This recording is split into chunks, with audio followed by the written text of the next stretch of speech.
महीने और गुजर गए।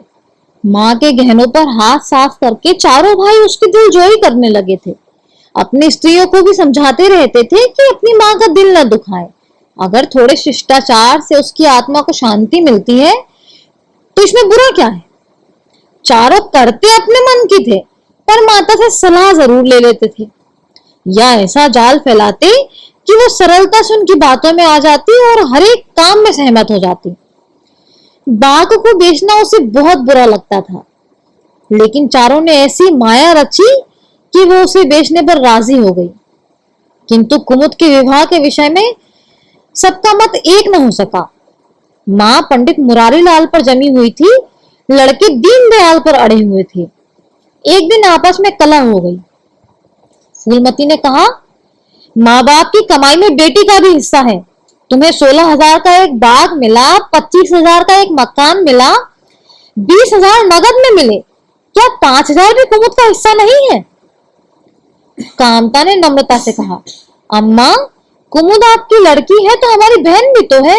आप 2-4 साल में प्रस्थान कर जाएंगी, पर हमारा और उसका जीवन तो बहुत दिनों का है ना, और हमारा संबंध भी बहुत दिनों का है।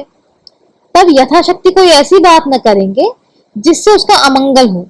लेकिन हिस्से की बात कहती हो तो कुमुद का हिस्सा तो कुछ नहीं है अम्मा। दादा जीवित थे तब और बात थी, लेकिन उसके विवाह में जितना चाहते खर्च करते, कोई उनका हाथ न पकड़ सकता था। लेकिन अब तो हमें एक एक पैसे की किफायत करनी पड़ेगी ना। जो काम 1,000 में हो जाए उसके लिए 5,000 खर्च करना कहाँ की बुद्धिमानी है, तुम ही बताओ अम्मा। उमानाथ ने सुधारा, 5,000 क्यों, 10,000 कहिए भैया। कांता ने भवें सिकोड़कर कहा, नहीं, मैं 5,000 ही कहूंगा। एक विवाह में 5,000 खर्च करने की हमारी हैसियत नहीं है। फूलमती ने जिद पकड़कर कहा, विवाह तो मुरारी लाल के पुत्र से ही होगा, चाहे 5,000 खर्च हो चाहे 10,000 खर्च हो। मेरे पति की कमाई है, मैंने मर मर कर जोड़ी है, अपनी इच्छा से खर्च करूंगी। तुम्हें मेरी कोख से जन्म नहीं लिया, कुमुद भी उसी कोख से आई है। मेरी आंखों में तुम सब बराबर हो, मैं किसी से कुछ मांगती तो नहीं। तुम बैठे तमाशा देखो बस, मैं सब कुछ कर लूंगी। 20,000 में 5,000 कुमुद के हैं, मैंने कह दिया बस। कामता नाथ को अब कड़वे सत्य की शरण लेने के सिवा और कोई मार्ग न रहा। बोला, अम्मा, तुम बरबस बात बढ़ाती हो। जिन रुपयों को तुम अपना समझती हो वो तुम्हारे हैं ही नहीं, हमारे हैं। तुम हमारी अनुमति के बिना उसमें से कुछ भी खर्च नहीं कर सकती। फूलमती को जैसे सर्प ने डस लिया। क्या कहा?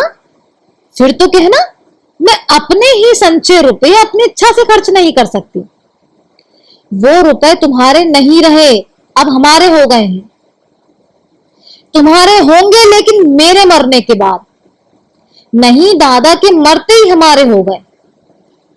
उमानाथ ने बेहयाई से कहा, अम्मा, कानून कायदा तो जानती नहीं, नाहक उलझती हैं।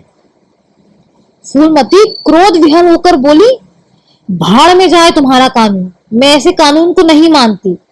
तुम्हारे दादा ऐसे कोई बड़े धन्ना सेठ न थे। मैंने ही पेट और तन काट कर यह गृहस्थी जोड़ी है, नहीं आज बैठने की छां न मिलती। मेरे जीते जी तुम मेरे रुपये को छू नहीं सकते। मैंने 3 भाइयों के विवाह में 10-10 हजार खर्च किए हैं, वही मैं कुमुद के विवाह में भी खर्च करूंगी। कामतानाथ भी गर्व पड़ा, आपको कुछ भी खर्च करने का अधिकार नहीं है अम्मा। उमानाथ ने बड़े भाई को डांटा, आप खामखा अम्मा के मुंह लगते हैं भैया। मुरारी लाल को पत्र लिख दीजिए कि तुम्हारे यहाँ कुमुद का विवाह न होगा, बस छुट्टी। ये कायदा कानून तो जानती नहीं है, व्यर्थ की बहस करती हैं।